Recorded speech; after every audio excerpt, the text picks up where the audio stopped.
Hello everyone, this is Ishtar with another episode of the Naked Shaman from Glastonbury in Somerset, where it's raining cats and dogs today, but I think we're quite glad because the gardens need it.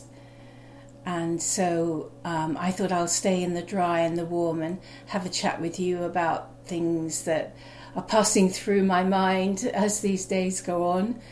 Watching everything on the world stage and just wondering how it's all going to pan out.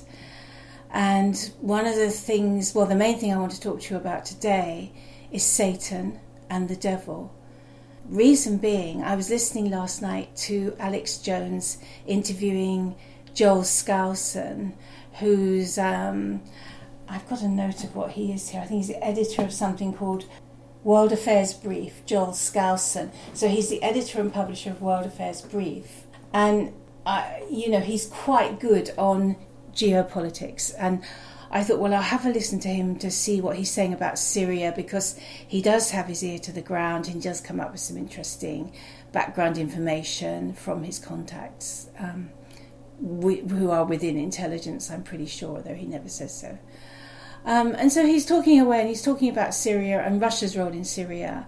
And from that, I gathered, as I had already been gathering actually in previous days, but it sort of confirmed to me what he was saying, that yes, they are going for World War III, and Russia's intervention in Syria has slowed down that process to some extent. But he still believes that they'll go for it and they'll just find different ways until they get it, because that's what they want. By they, I mean, what should we call them? The Death Eaters, the pig fuckers. You know who they are. The 1%, the elite, the global elite. So I was thinking about this and I was thinking, so how are they going to do this? And then actually Alex Jones asked the question and he just said, but this seems to me such pure evil that people would deliberately try to cause World War III. Why are they doing it? And then Joel Skousen completely just so ruined his whole argument by, I can't remember the words he actually used, but it was something about they are devil worshippers, they are Satan worshippers, and Satan wants them to kill everybody, or something like that. And this is just such an extraordinary story for someone so intelligent, and both of them are very intelligent, and and particularly I think Alex Jones is very intelligent as well. I mean, a lot of people think he's not, but I do. I think he's very, very well read, let's put it like that, and he seems to know all the plays that are going to happen in the playbook of the New World Order. He's studied geopolitics and the history, political history, to such an extent that he knows how fascism is always brought in. So he's watching what's happening in America and matching it to what he knows. And this is why he's so easily able to predict when something's going to happen. So he's very useful to listen to from that point of view, because he'll say, and this is what's going to happen next. And a year, 2 years later, it happens. And it's because he knows what step follows another in this playbook. It's almost as if someone's given him a manual of what's going to happen in the next 10 to 20 years, and he's following it from this manual. So I found him quite useful to listen to, but I don't always agree with him for this very reason, that we come from very, very different understandings of life, and all of us are only as good as the information we've got.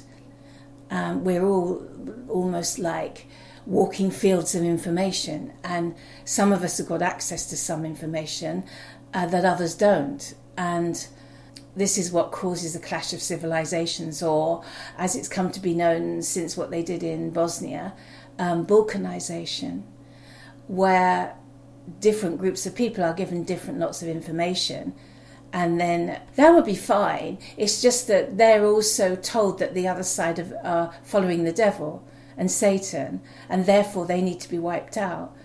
And this has been going on for so long. It has been going on for so long that as a human race, we really do have to see through this narrative now, because if we don't, we will go into World War III, And there'll just be a handful of us standing on the sidelines saying, guys, you needn't be doing that. It's not necessary.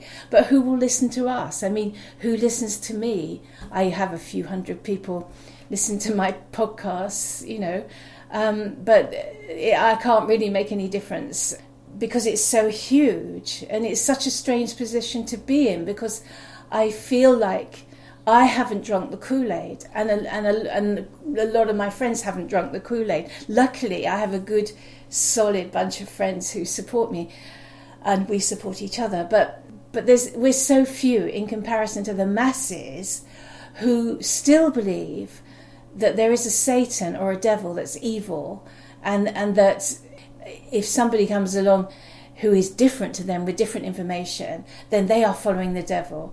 I mean, it really hasn't changed very much from medieval times. And in fact, even before medieval times, I'd say the Dark Ages is a Dark Ages weapon against us, that they've been using against us since the Dark Ages, when Islam was created by, well, I'll do another broadcast on that one day, but anyway, it was artificially created.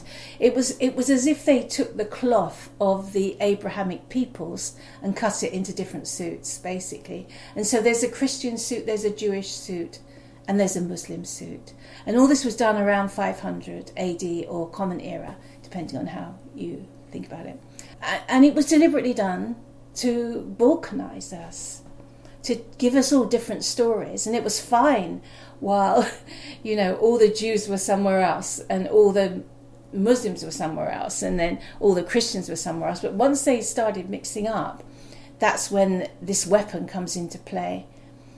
And so, we could be going into World War III with the most modern weapons ever.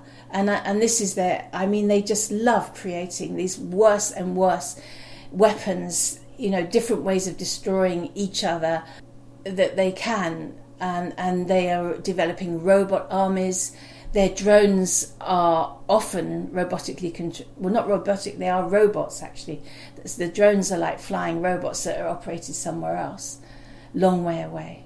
And they've also got a neutron bomb where they can kill all the people in a country but leave all the infrastructure and buildings standing, which is probably their ideal.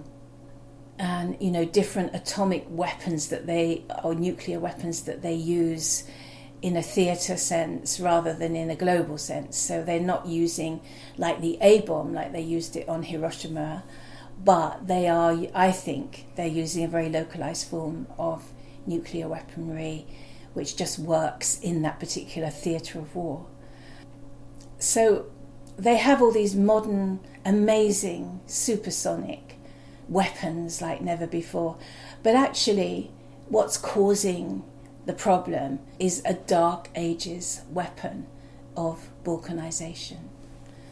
So how they've done it is, and I've talked about this before, when they want to create a new religion, all they do is overturn the old one.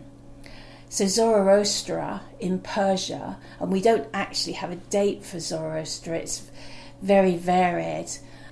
I think it's around the 2000s BC, before Common Era, or before Christ, if you prefer to believe he was a historical figure. So we're really talking about 4,000 years ago, probably, but scholars differ on this. And he was the first one to bring in monotheism. And monotheism is a distillation of all the gods into one god. Because before that we had polytheism. Actually what we had was polyspirits. They're the gods, we call them gods, but they were actually the spirits, nature spirits, that weren't worshipped. If you look in academic papers, they talk about nature worship being at that time. It isn't nature worship, it's nature working alongside with, let's put it like that. It's honouring ourselves as part of nature. So why would we worship nature if we know we're part of nature? We wouldn't worship ourselves. So it's about honouring our place in nature and working with the spirits of nature, who in the Sanskrit were called devas. And so the Sanskrit comes from the Vedic times, And Zoroaster was of the family Spinoza, and they were Vedic priests in India. But when there was a huge migration out of India of the Anu tribe, of which the Spinoza family were a member, during the time, this is why I'm dating it to about 4000 BC, because around 4000 BC, some tribes came down from the Himalayas, and they were the Purus. And that's why you now have that part of India, northern India, called the Punjab, because they're named after the Puru tribe. And the Puru tribe came down from the mountains, probably from Siberia, around there, and they came down through the passes of the Himalayas into northern India. And they pushed out the Anu tribe. And the Anu tribe went west and north. So some of them went to Afghanistan, but some of them went to Iran and Iraq, is what we know those countries as today.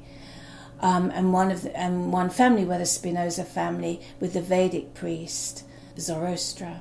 When Zoroaster got to Persia, as we would probably like to call it, because that's what it was called before it was called Iran, he decided to form a new religion, and he got together with the Magi's in that region and got them on side. They were the shamans, really, of that region. And they created a whole new political force, in other words, a religion called Zoroastrianism. And in this, they overturned all the old gods and made them bad. So all the good-natured devas became devils in the Zoroastrian religion. And also he was the first one to create the one God out of all the gods, out of all the spirits, to get people to believe in one God, Ahura Mazda. So that's a bit of a quick run through of it. But he created the devil, the devils, and he created the one God. And this was the story they plundered in order to, so when they were creating this Balkanized Abrahamic story of the Christians and Muslims and the Jews, they used that as a seedbed to find their devil. And that's why the devil has horns, because the nature gods were always horned. And the horns are a sign of wisdom, or were a sign then of wisdom. They weren't a sign of evil at all.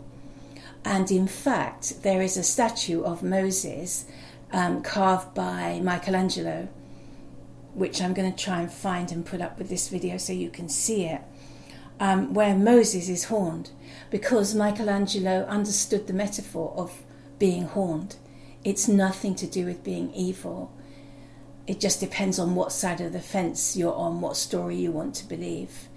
But in olden days, the pre-Christian, pre-Islamic, pre-Judaic peoples were working with nature, and they worked with the horned nature spirits who work with humanity, not against them. So it's such a huge subject, and I don't want to blind you with too much science, but certainly from the point of view of the devil, the way we see the devil today has been invented by the same people that gave us Christianity and Islam and Judaism, and then cut it up into different squares and put us all in different places so that we would fight against one another. I want to talk as well, I'm going to have to look this up because I want to give you a quote, about Satan, because Satan is another word for the devil. And Satan is often shown as, horned as well. And he has a tail and a pitchfork. They took the pitchfork from Neptune, who carries a trident. I'm not sure where the tail came from. They probably just stuck it on like the tail of a donkey or something. But the best way to really understand Satan is to break it down into where that story comes from, because that doesn't come from Zoroastrianism. That comes from a very old Judaic mythological text, which is in the Bible. There are two of them in the Bible. There's one in the book of Numbers, a story about the Satan angel in the book of Numbers. And then there's also another story about the Satan angel in the book of Job. So I'm going to talk a little bit about those angels, because they are angels and they come from God. And the characteristic that they both have is that they are limiting. They cause problems. They cause all sorts of tests and trials to the hero of the story. And so from that point of view, you can say, oh yes, they are evil because they're giving this guy a hard time. They talk about Job. There is an expression, having the patience of Job. I don't know if you know that expression. And it comes from this story because Job is severely tested by the Satan angel. But in this story, he is sent from God to test Job. And also in the other story, he's on the side of the angels because he's stopping someone putting a curse on the children of Israel. I'm going to put a link to an article I wrote called The Origins of Satan, so you can read more about these two stories and so you can see how they fit in to this narrative of being binding, limiting, and so on. It's quite important that for you to understand that quality of that particular angel, Satan angel, because actually it's a metaphor for Saturn. The Saturn, as Saturn manifests in the astrological law. I don't know if depending on how old you are, you may or may not resonate with this experience. But when we really experience Saturn in our lives as a binding, limiting force, it's during something called the Saturn return. And this happens 2 or 3 times in our lives. In fact, it happens so I'm going to have to look this one up as well because I have to take notes of numbers. I can't remember numbers. Okay, so the Saturn return is when Saturn returns in the skies to the place where it was at the time of your birth. So the first time it does this is between the ages of 27 and 31. That's your first Saturn return. And so if any of you can remember back or are even of that age and you might think, oh God, yeah, I went through some really difficult times then during that age. Well, that would have been because your Saturn had returned. And it comes every 27 to 31 years. So the second Saturn return usually comes into a person's life between the ages of 56 and 60. And the third one is between 84 and 90. So that's just to give you an idea of it. It's like what happens when you have a Saturn return psychologically is it's a time of great trials and great learning, which is often characterized by limitation. You don't feel free to walk out of a challenging situation. And so you have to stay and work through it. And it's difficult and it's hard and it's gutty work. But it's one of those situations where the saying, the only way out is through, applies. I want to read you something from the astrologer Peter Stockinger. I don't know if you know Peter Stockinger. He's a very good astrologer. He's a traditional astrologer. He works on how astrology was practiced in medieval times, basically, by the astrologers then, who were really mainly alchemists, people like John Dee. And so I really like Peter's work very much. And I asked him to give me a quote about Saturn when I have written an article called The Origins of Satan, and I'll put a link to it so you can see it. But I asked him for a quote on Saturn, the qualities of Saturn, so that we could see how this works. And so this is what he gave me. Saturn's action is principally binding, chastening, chronic, cold, crystallizing, denuding, hardening, depleting, hindering, limiting, magnetic, obstructing, retarding, and suppressing. Also known as Kronos, Saturn is known as the malefic and the great infortune. However, Saturn in himself is not evil, but is chastening, corrective, and untiring in his efforts to arouse humanity to better and right living, and by bringing sorrow, suffering, sickness, trials, and tribulations upon people, that they may learn by their experience and reap what they sow. This is so important because it's really what's happening right now.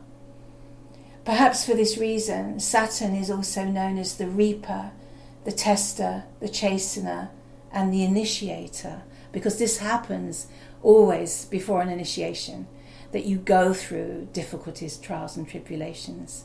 I went through one myself recently, coming up to that last blood moon, and for about 2 weeks beforehand, everything was happening just extraordinary, to the point my body started detoxing, and I started having horrible symptoms of detox, and oh God, it was awful. But anyway, it all kind of came good on the blood moon, because I went through a very powerful initiation with 2 other people, and none of us planned it. It just happened. So anyway, that's the story of that. So the 2 stories that are in the Old Testament, or the Bible of the Jews, otherwise known as the Torah, are metaphorical stories, allegorical stories, if you like, about Saturn, about the influence of Saturn when he comes into your life. For example, I mentioned the first one where the Satan angel appears to Balaam, who is going to put a curse on the children of Israel, and he actually blocks his way. Now, this isn't a real historical story. The history of the Jews is not to be found in the Old Testament. There's very little history in there. It's mainly astrological, allegory and metaphor, and it's alchemical as well, also numerological. And so if we look at this story of Balaam setting off on his ass and the Satan angel blocking the way, limiting, obstructing, then we can start to see how Saturn, that would be Saturn and not Satan, or not so much an evil entity, but an angel sent from God to test this Balaam, who was a sort of magician type shaman, if you like. We can also look at the story of Job, because this was again a story of a testing before an initiation, and Job's trials are quite famous. He had in the end everything taken away from him, even his family. Everything happened to Job that could ever happen to a human being. It was just completely off the scale. And you can find that story in Job, the book of Job, in the Old Testament. So I'm not really going to go into depth in those stories. It's up to you if you want to do further research into them. I just really want to point out the importance that we see through, how we have to see through the narrative, or how the narrative's been twisted, let's put it like that. That these mythological stories were left to us by our ancestors, so that they were left to us in the form of allegory and metaphor, so that we would come to better understand nature and how it works, because the stars in the sky are part of nature too. And actually I've been working lately in different ways with flowers and seashells and crystals, and I see them all really as the stars of the earth in different ways. And the coral, for example, in the sea as the stars of the deep. The stars are not just in the sky. The stars are everywhere. And there is this sort of holistic interaction going on between all of nature, and the stars are part of it. So we can't just say, well, that's up there and it's nothing to do with below. And in fact, the saying, as above, so below, I think is quite relevant here. So we need to understand the as above, so below story. We need to understand that we are part of nature. We need to understand how we're part of nature and what nature really is. None of these things have been taught us. We've been really severely handicapped in this whole process. And I don't know the reason why, but to me it looks as if it's some kind of rite of passage, initiation, test of humanity. And right now, humanity are failing. That's the way it looks to me. And maybe there's nothing people like us can do to stop that. And, when they go to hell in a handcart, we'll just have to go down with them. I have no crystal ball. Well, I do actually have a crystal ball. It's not told me what's going to happen, and it hasn't told anybody what's going to happen, because it's a test. I really do believe it's a test. And so in that way, Joel Skousen's kind of right in saying that this is a satanic force. But it isn't a satanic force in the way that he's portraying it like this evil devil with horns that's somehow overcome the Christian God. How he managed to do that, I don't know. If God is God, surely he can't be overcome by any force. And so if this story that Joel Skousen is putting out on Alex Jones's radio show, which goes out to millions of people, mainly Christians, is that Satan has taken over the earth and he's coming for all of us. The ignorance is just astounding. But I sort of understand it, because this is not taught anywhere. I don't think you can go to university anywhere and learn this. You sort of come to it somehow through the spiritual path. This is how I came to it anyway, through practicing shamanism and getting in touch with the interdimensional spirits that are extremely knowledgeable and extremely concerned about the spiritual evolution of man, the ones that I work with anyway. Once you get in touch with those spirits, they start to teach you. And then you look at the world, but you see it in a different way. And you see you're still in the same world and you see all the same things, but you join up the dots in a different way. And I don't think it has to be that everyone has to learn how to do this, but I just think if there's enough people that join up the dots in this way by working spiritually, they will come to such an understanding that there will be a tipping point and we won't have to have World War III. But in the meantime, we really have to try to educate the educators, because people like Alex Jones, Joel Skousen, these people, they're right when they talk about the politics and the geopolitics and what's going on in the world. And so you can tend to hang on their every word, but they're extremely ignorant about spiritual matters, occult matters, who's got their hands on the reins of power and how they got there. They don't know anything about how sovereignty is achieved through spiritual transmission. They don't know anything about what's been going on the astral planes to cause that to become warped in a way. There is so much that they really don't know, and it would be such a shame if we led into World War III by these people who are trying to stop World War III. That's the irony of it. They want us to be informed about what's going on in the hope that it will stop the end of the world. And yet, in their ignorance, they could actually cause it. Because if the Christians are being told this is a satanic imperative, and the Muslims are being told that we're all devil worshippers and so they can rape our women and kill us and behead us, because anyway, even if they die doing that, they're going to go to heaven where God's going to give them a load of beautiful virgins to have sex with. We don't stand a chance. We actually have to break out of this narrative. The Jews have been given a narrative too about us. Their narrative about us is slightly different. It's more kind of looking down upon us as we're just Gentiles. Goyim, we're rubbish. But instead of attacking us, they undermine us. That's their modus operandi, and they are currently undermining us through our media, undermining our moral compass, our sense of right and wrong, our families, breaking up our families. This is a weapon. The media is a weapon nowadays just as much as an atom bomb is a weapon. This is weaponized mind control, and it's mainly a Jewish force at the moment. In recent decades, it's become so.